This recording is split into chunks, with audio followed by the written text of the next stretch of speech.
Assalamualaikum warahmatullahi wabarakatuh. Kembali lagi di channel Kiai Muda Official, channel pemersatu umat bangsa negara Indonesia.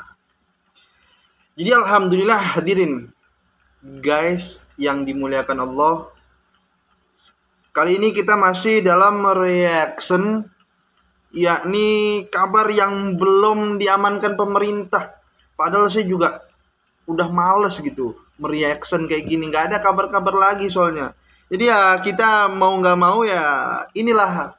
Tapi kita kupas-kupas terus, akhirnya hal ini tidak bisa dibiarkan gitu. Dan banyak kreator YouTube lain, kreator TikTok lain yang masih membuat daripada reaction atau mengedukasi agar manusia, agar warga Indonesia ini tidak ikut tersesatkan, yakni dalam video-video atau ajaran-ajaran yang diajarkan oleh Pondok Pesantren Az-Zaitun yang dipimpin oleh Panji Gumilang. Jadi sebagaimana dia ingin membangun gereja di tengah-tengah pondok, yang mana dia memikirkan bahwasannya ini adalah toleransi. Ini nggak boleh toleransi seperti itu. Dan juga dia yang sebagaimana video yang telah lewat, dia salam sebagaimana salam Yahudi. Ini juga bukan toleransi. Yang mana dikatakan man tasabbaha biqaumin fahuwa minhum. Barang siapa mengikut daripada satu kaum, maka dia akan dikumpulkan oleh kaum tersebut. Maka kalau misalkan kita muslim, kita betul-betul orang yang memahami daripada agama, tidak begitu caranya. Toleransi hanya sebatas tidak mengganggu ketika mereka beribadah. Sudah dijelaskan dalam Al-Quran, dalam surat daripada Al-Kafirun dikatakan lakum dinukum waliyadin. Agamamu, agamaku, agamaku gitu. Jadi kita nggak bisa toleransi kok kita ikut ke gereja atau kita membangunkan gereja untuk mereka. Cukup kita ketika ada orang ibadah, mereka ibadah, jangan kita usik seperti saja. Nanti yang menjadi masalahnya ketika kita mempelajari masalah, bahkan dia mau membangun pesantren Kristen dan dia juga dengan statement-statement dan segala macam diajar dengan orang-orang Islam, ini malah menyampur adukan. Pertama dia menyampur adukan mazhab, bahkan dia membuat mazhab baru. Yang kedua dia ini lebih nyelenehnya lagi, agama dicampur adukkan. Nggak tahu dia mau menyampurkan daripada agama. Mungkin langsung kita lihat daripada videonya yang sudah direaction oleh YouTuber juga atau TikTokers, yakni dalam nama TikTok apa ini? Kopi. Juragan Kopi. Lagi ada yang aneh nih. Coba dengar. Rasulullah sallallahu. Sebentar, ini yang khutbah. Yang satunya belum. Belum selesai dengan kejadian sholat berjarak-jarak dan hadap Insinyur Ahmad Soekarno. kemudian Sebentar lagi khotib Jumat pelajar putri. lalu Syekh Panji Gumilang punya cita-cita untuk membangun gereja dan pesantren untuk Kristen di dalam Ponpes Al-Zaitun. Coba simak. Dalam kata sambutannya, Syekh Panji Gumilang kemukakan. Tadi saya ngomong sama pendeta. Saya bilang, kalau ada santri Kristen di sini akan kita didik menjadi Kristen yang baik. Dan kalau memang sudah ada santri Kristen di sini sudah ada masjid kecil dan akan kita bangun juga gereja kecil di tempat itu. Juga tempat-tempat ibadah yang lain, kuil, angan sebagainya. Inilah akhir dari konsep toleransi dan perdamaian yang dicita-citakan oleh Al-Zaitun, yaitu menyatukan semua agama atau yang dikenal dengan plural. Nah, yang dikatakan pluralisme, mempersatukan seluruh agama. Jadi Panji Gumilang ini yang kemarin saya edukasikan bahwasanya ada gitu mantan ustadz di pondok tersebut, ada yang murtad, yakni yang sudah viral itu Saifuddin Ibrahim gitu. Dia mantan ustadz murtad gitu, dan dia masih membela pondok itu karena toleransinya itu bukan toleransi lagi, lol, ransi jadinya. Jadinya kalau misalkan kita sudah di dalam pesantren sampai membuat gereja, di dalam pesantren sampai ada pendidikan untuk orang-orang non-muslim, contohnya orang-orang yang beda ajaran agamanya, akidahnya, secara akidah sudah beda, bahkan dikatakan dalam agama itu orang-orang kafir, maka ini tidak bisa kita biarkan.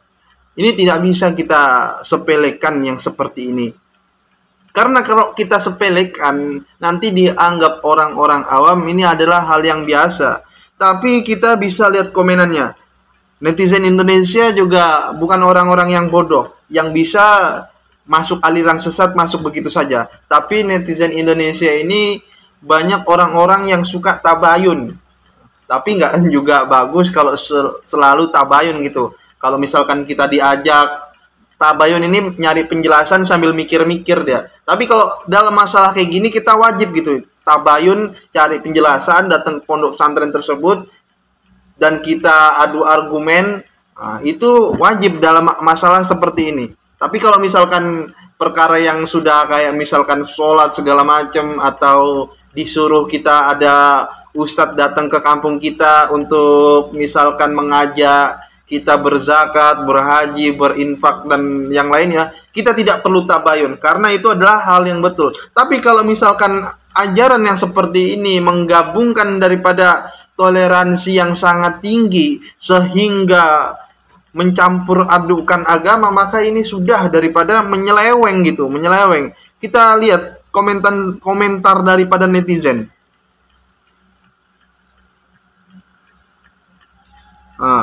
Backingannya orang-orang kuat.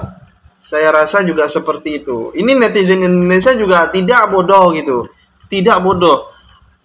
Sedangkan yang seperti HTI bisa dimusnahkan dari Indonesia, bukan dimusnahkan, diredupkan. Seperti HTI, Hizbut Tahrir Indonesia bisa dihapus daripada Indonesia. Tapi kok untuk menghapus satu pesantren saja, ini butuh beberapa ulama, beberapa MUI, beberapa polisi sudah tabayun ke situ, tapi tidak ada tindak lanjut gitu. Masih berdiri pesantrennya, bahkan bertahun-tahun gitu. Pondok pesantrennya bahkan sampai pesat santrinya sampai banyak.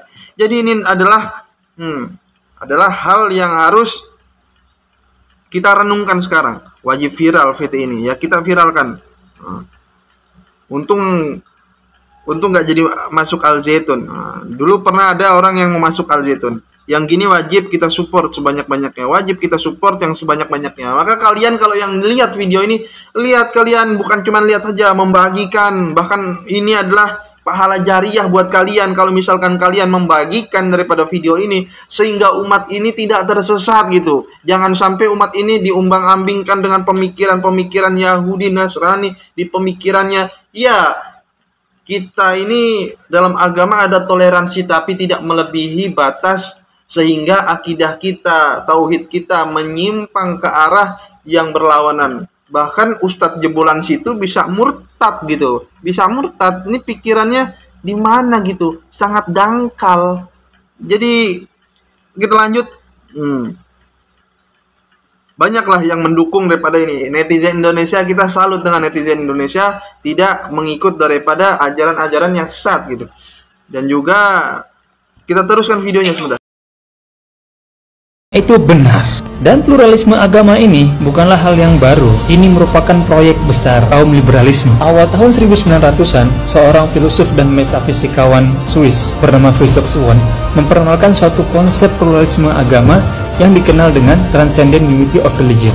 Mengatakan bahwa semua agama itu sama, menuju pada Tuhan yang satu, hanya saja yang membedakannya adalah pada bagian eksoterik atau pada bagian tata cara. Sering juga kita ada yang mengatakan orang-orang yang pakai logika gitu, agama ini sama. Apalagi kalau kalian jumpa sama orang yang dia semuanya ini menuju ke atas, semua ini menuju jalan yang lurus. 5 tambah 5 10, 2 tambah 8 10, 7 tambah 3 10. Ini intinya jalannya berbeda-beda tapi arahnya sama. Tidak seperti itu. Allah Subhanahu wa taala telah mengatakan bahwasanya agama yang betul adalah agama Islam. Agama yang telah disempurnakan bagi kita semua adalah agama Islam. Kalau misalkan orang-orang seperti mereka mau ikut Islam, monggo silakan, Masya Allah. Tapi kalau nggak mau ya monggo, bisa menanggung sendiri resikonya gitu. Tidak ada, saya juga pernah dengar gitu dari guru SMP saya dulu. Ketika saya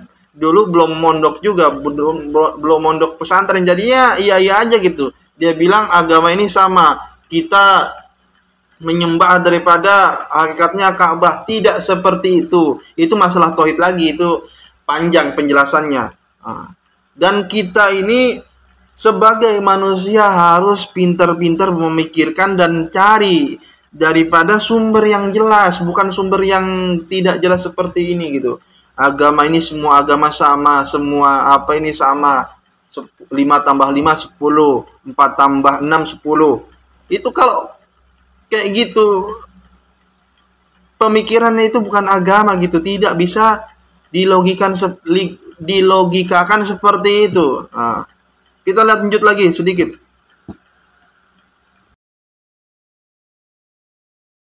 Ibadah, karena menuju pada Tuhan yang satu dan yang berbeda adalah tata cara ibadah, sehingga para penganut pluralisme agama ini cukup sering menggabungkan atau menyatukan akhirnya ketika umat Islam sudah mengatakan agama ini sama, ketika umat Islam sudah mengatakan seluruh agama ini sama, cuman jalannya ibadahnya yang berbeda-beda menuju Tuhan yang sama, sehingga mereka ini umat Islam yang tadinya pemikirannya lurus dibodoh-bodohi dengan perkataan agama sama sehingga dia murtad gitu. Ini adalah ajaran-ajaran dakwahnya mereka, sehingga memurtadkan daripada umat agar orang Islam ini memilih agama yang mudah. Contohnya kayak agama tetangga sebelah lah, yang sholatnya 1 minggu 1 kali gitu. Ada agama yang lain juga yang sholatnya atau ibadahnya sangat mudah gitu. Jadi ini pemurtadan bagi orang-orang yang maksudnya pemikirannya masih di bawah gitu. Jadi kita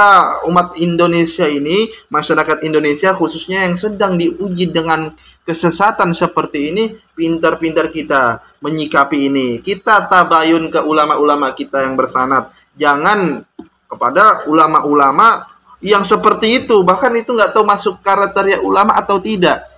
Langsung. Memperadukan tata cara ibadah, tentu saja konsep pemikiran ini merupakan konsep yang rusak dan harus kita tolak. Karena pluralisme agama cukup jauh dan bertentangan Intinya dengan kalau akidah kalian Islam. nanti misalkan mau lihat video lanjutannya, ada namanya TikTok Juragan Kopi. Di situ ada edukasi tentang masalah ini. Jadi sebagai masyarakat yang kita mayoritas muslim beriman, insya Allah, jadi kita ini memilih agama Islam ini sudah daripada sangat luar biasa, menjadikan Islam sebagai agama kita. Akan tetapi sekarang Islam ini di Indonesia sedang diacak-acak dengan orang-orang yang ingin memusuhi Islam. Orang-orang yang tidak bertanggung jawab, dan orang tersebut bukan di luar agama Islam, akan tetapi di agama Islam, berkedok Islam gitu. Jadi pintar-pintar kita menyikapi ini, bertanya pada ulama kita, dan kita selalu berdoa untuk dilindungi Allah agar keturunan kita pribadi dan keturunan kita tidak mengikut daripada hal yang seperti ini. Mungkin itu saja. Video lanjutannya nanti ada juga dari beliau ini di video yang lainnya. Kita tutup dengan doa kafaratul majlis. Subhanakallahumma wa bihamdika asyhadu alla ilaha illa anta astaghfiruka wa atubu ilaik. Assalamualaikum warahmatullahi wabarakatuh.